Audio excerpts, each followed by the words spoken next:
के दहिया में चलली रहिया में लहे लहे मुस्काली छौरी चश्मा वाली सोटी के दहिया में चलली रहिया में लहे लहे मुस्काली छौरी चश्मा वाली छौरी चश्मा वाली जानो मारे को के ओठ लाली छौरी चश्मा वाली जानो मारे को के ओठ लाली छौरी चश्मा वाली रे यार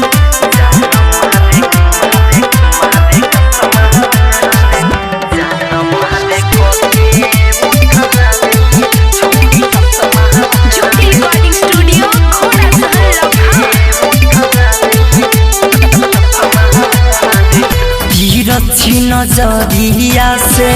घायल कर दिला हो जिए न देवे कर गाल पर के दिला हो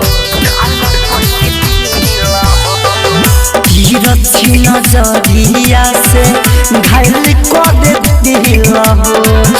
जिए न देवे कर गाल पर के दिला हो बड़ी के भनल तनल बाटे अभिल केहू के भनल बाटे अभिल केहू के खनल बाटे लागेला निको बड़ी लागेला ठीक कुछ कही तो ई शरमाली छौरी चश्मा वाली छौरी चश्मा वाली जानो मारे को के ओठ लाली छौरी चश्मा वाली जानो मारे को के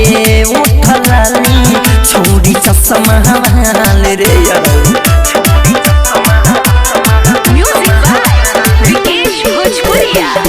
कातिलिया बाबाए पर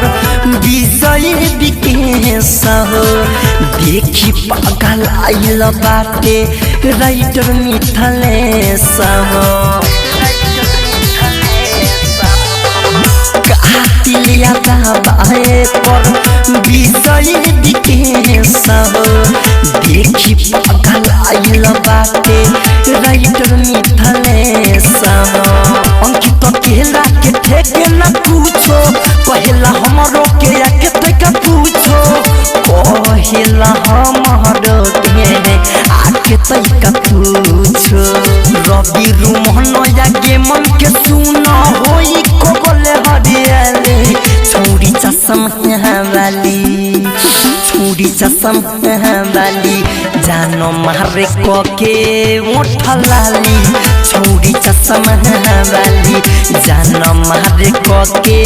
ओठ लाली छौरी चश्मा वाली रे यार ज्योति रिकॉर्डिंग स्टूडियो घोड़ा सहन लखान।